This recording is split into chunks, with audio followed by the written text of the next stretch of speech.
तो इसके बाद अभी थर्ड पॉइंट पर चलते हैं हम। Release the 3 instalments of DA DR frozen during the covid pandemic to employees and pensioners, restoration of commuted part of pension after 12 years instead of 15 years.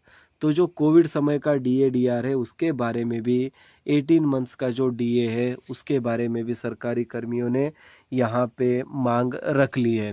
तो basically सरकार ने कुछ देर पहले, मतलब कुछ महीने पहले ये स्पष्ट किया था कि सरकार के पास उस वक्त पैसा नहीं था और इकोनॉमिक कंडीशंस ठीक नहीं थी, उसके कारण हमें डीए डीआर को रोकना पड़ा। बेसिकली 2 इंक्रीमेंट्स को रोका गया था। बेसिकली वो होता है 18 मंथ का, ठीक है। तो 2020 और 21 की बात हम कर रहे हैं, जो कि कोविड का टाइम था। तो वहाँ पे तकरीबन 18 मंथ का डीए डीआर जो है रोका गया था। तो उसी चीज़ के बारे में यहाँ पे लगातार मांग रखी जा रही है कि release the 3 instalments of DA DR frozen during the covid pandemic to employees and pensioners, restoration of computed part of the pension after 12 years instead of the 15 years. तो कम्यूटेड पार्ट ऑफ पेंशन जो है 12 महीने में ही होना चाहिए instead of 15 महीना। तो 15 महीना जो है मैंडेटरी सर्विस होती है, उसको 12 महीना ही करो पेंशन के लिए। तो ये भी दूसरी मांग यहाँ पे थर्ड पॉइंट में हम देख सकते हैं।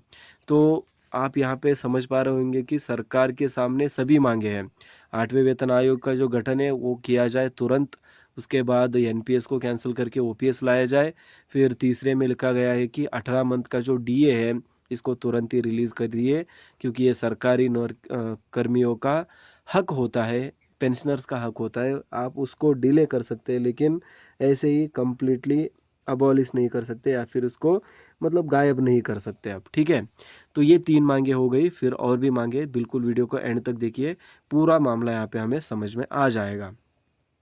तो फोर्थ वन क्या कह रहा है, remove 5% ceiling imposed on compassionate appointment, grant compassionate appointment in all cases to awards और dependents of the deceased employees. तो बेसिकली जो सरकारी कर्मी यहाँ पे मतलब कुछ कारणवश यहाँ पे देहांत हो जाता है उनका, या फिर कुछ घटनाएं हो जाती है जहाँ पे उनकी मृत्यु हो जाती है, तो जो 5% सीलिंग इम्पोज की गई है उसको कंपेंसेशन में निकाल दिया जाए।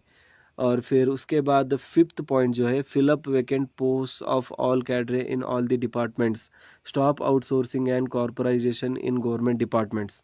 तो बहुत ही बड़ी मांग है यहाँ पे, जो कि बेसिकली सब लोग इग्नोर कर देंगे, लेकिन ये बहुत ज़रूरी है गाइस, क्योंकि जो सरकार यहाँ पे कर रही है कॉन्ट्रैक्चुअल बेसिस पे सरकारी कर्मियों का गठन करेंगे, और कुछ कॉरपोरेट्स को, मतलब जो प्राइवेट कंपनीज होती है उनको हम काम दे देंगे, बजाय कि हम सरकारी कर्मियों को यहाँ पे नौकरी दे, हम प्राइवेट को देंगे। तो इससे सरकारी संगठन जो है वीक हो जाएगा, क्योंकि जो पार्ट टाइम या फिर जो कॉन्ट्रैक्ट बेस्ड वर्कर्स होंगे, जो कर्मचारी होंगे, वो सरकार के सामने अपनी आवाज़ नहीं उठा सकेंगे, क्योंकि सरकार उनको तुरंत ही निकाल सकती है। और उसके साथ ही साथ जो कॉरपोरेट है वहाँ पे तो आज का भरोसा कल नहीं होता और कल का परसों नहीं होता, तो बेसिकली कभी भी उनकी जॉब जा सकती है।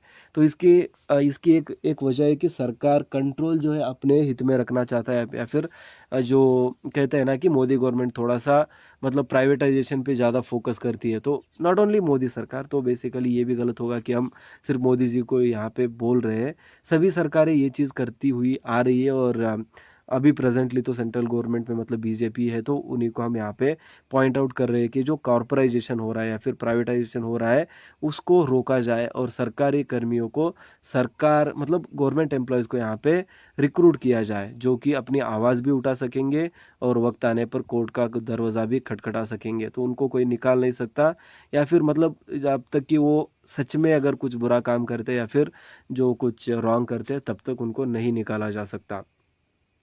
तो ये भी फिफ्थ पॉइंट है, इम्पॉर्टेंट है। इससे सरकारी कर्मी और यूनियन जो संगठन है उसकी शक्ति बढ़ेगी, और जो सरकारी कर्मी है अपनी मांग को ज़्यादा बेहतर रूप में रख सकेंगे, और सरकार उसको उतना ही पॉजिटिवली यहाँ पे रिजॉल्व करेगी, क्योंकि जो स्ट्रेंथ है वो यूनिटी में होती है। जो संगठन है वो संगठन बनता है अपने कर्मचारियों से। अपने जो कर्मचारी जितना ज़्यादा होंगे उसमें उतनी ही ज़्यादा शक्तिशाली संगठन बनेगी। जैसे कि हमारे देश में सबसे बड़ा सरकारी संगठन बोलेंगे बोलेंगे तो जो all India railways men's federation है उसी को हम कह सकते हैं, एनसीजेसीएम हो गया। तो ऐसे बहुत सारे संगठन हैं जो कि सरकारी कर्मियों के मांगों को लगातार सरकार के सामने रखती है और सरकार पर ये दबाव बनाती भी है कि उन मांगों को पूरा किया जाए, वरना उसका खामियाजा भुगतना पड़ सकता है। तो ये है फिफ्थ वाला पॉइंट। तो उसके बाद सिक्स्थ पॉइंट पे हम चलते हैं, जो कि कह रहा है कि ensure democratic functioning of association और federations as per JCM mechanism.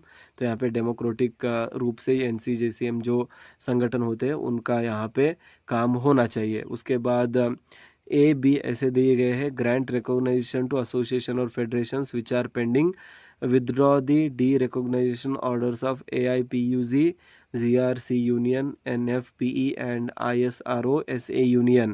Stop imposing Rule 15(1)C on service associations और federations। तो बेसिकली ये जो 15C वाला रूल है जो कि सर्विस एसोसिएशंस और फेडरेशंस पर लगाया जाता है उसको तुरंत ही रोक दिया जाए या फिर बंद कर दिया जाए। ये भी यहाँ पे 6 पॉइंट पे लिखा गया है। और उसके साथ ही साथ regularize casual contingent contractual laborers and GDS employees, grant equal status to employees of autonomous bodies to that of the CZ employees। तो बेसिकली जो कॉन्ट्रेक्चुअल बेस्ड नौकर्स होते हैं उनको भी यहाँ पे परमानेंट सरकारी नौकर का दौरा या फिर ओहदा दिया जाए, इसके बारे में भी आज 7वीं मांग यहाँ पे देखने को मिल रही है। The confederation request to all the GS and SG of the affiliates of the Confederation and the GS of state COs to kindly make all of out efforts to reach out to the each member, hold the gate meetings on 10th and 11th of March, educate the members about the demands and then convince them to be prepared for the future strugglings in order to clinch our long pending genuine and legitimate demands। तो यहाँ पे comradely yours SB Yadav secretary general confederation of central government employees and workers यहाँ पे देख पा रहे होंगे 10th और 11th को एक मीटिंग यहाँ पे रखी गई है जो कि फोकस होगा उसमें, मतलब जो फोकस है उसमें ये होगा कि सरकारी कर्मी बेसिकली जो इसके बारे में अनअवेयर है, मतलब ये जो मांगे हैं इसके बारे में सभी को पता होना चाहिए, क्योंकि जैसे मैंने बोला कि संगठन बनता है सरकारी कर्मियों से, मतलब जितने ज़्यादा कर्मियों को ये बातें पता होंगी, जितनी ज़्यादा इनकी आवाज़ उठेगी उतनी ही प्रोबेबिलिटी बढ़ेगी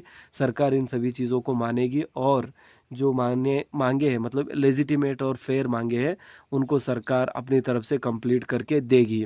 तो इन सभी चीज़ों के बारे में सबको पता होना चाहिए और उसके लिए ही आप मीटिंग्स रखिए, उनको अवेयर कीजिए इसके बारे में। Confederation of central government employees and workers द्वारा यहाँ पे एक बहुत ही महत्वपूर्ण सर्कुलर रिलीज़ किया जा रहा है।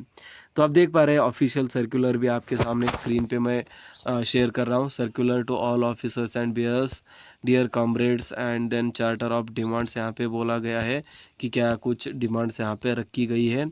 फिर उसके बाद यहाँ पे SB यादव, तो ये भी 5th पॉइंट है, इम्पॉर्टेंट है।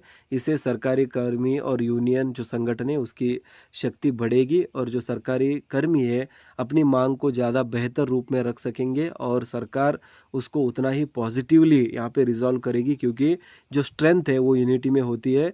जो संगठन है वो संगठन बनता है अपने कर्मचारियों से, अपने जो कर्मचारी जितना ज़्यादा होंगे उसमें उतनी ही ज़्यादा शक्तिशाली संगठन बनेगी। जैसे कि हमारे देश में सबसे बड़ा सरकारी संगठन बोलेंगे तो जो all India railways men's federation है उसी को हम कह सकते हैं, एनसीजेसीएम हो गया। तो ऐसे बहुत सारे संगठन हैं जो कि सरकारी कर्मियों के मांगों को लगातार सरकार के सामने रखती है और सरकार पर ये दबाव बनाती भी है कि उन मांगों को पूरा किया जाए, वरना उसका खामियाजा भुगतना पड़ सकता है। तो ये है 5th वाला पॉइंट। तो उसके बाद 6th पॉइंट पे हम चलते हैं, जो कि कह रहा है कि ensure democratic functioning of association और federations as per JCM mechanism. तो यहाँ पे डेमोक्रेटिक रूप से एनसीजेसीएम जो संगठन होते हैं उनका यहाँ पे काम होना चाहिए। उसके बाद A B ऐसे दिए गए हैं, ग्रांट रिकॉग्नाइजेशन टू एसोसिएशन और federations which are pending, withdraw the derecognition orders of AIPUZ, GRC Union, NFPE and ISRO SA Union. Stop imposing Rule 15(1)(c) on service associations और फेडरेशंस। तो basically ये जो 15(c) वाला rule है जो कि service associations और फेडरेशंस पर लगाया जाता है उसको तुरंत ही रोक दिया जाए या फिर बंद कर दिया जाए, ये भी यहाँ पे 6 पॉइंट पे लिखा गया है। और उसके साथ ही साथ regularize casual contingent contractual laborers and GDS employees, grant equal status to employees of autonomous bodies to that of the CZ employees। तो बेसिकली जो कॉन्ट्रेक्चुअल बेस्ड नौकर होते हैं उनको भी यहाँ पे परमानेंट सरकारी नौकर का दौरा या फिर ओहदा दिया जाए, इसके बारे में भी आज 7वीं मांग यहाँ पे देखने को मिल रही है। The Confederation requests to all the GS and SG of the affiliates of the Confederation and the GS of state COs to kindly make all of out efforts to reach out to the each member. Hold the gate meetings on 10th and 11th of March, educate the members about the demands, and then convince them to be prepared for the future strugglings in order to clinch our long pending genuine and legitimate demands। तो यहाँ पे comradely yours SB Yadav secretary general confederation of central government employees and workers यहाँ पे देख पा रहे होंगे 10th और 11th को एक मीटिंग यहाँ पे रखी गई है जो कि फोकस होगा उसमें, मतलब जो फोकस है उसमें ये होगा कि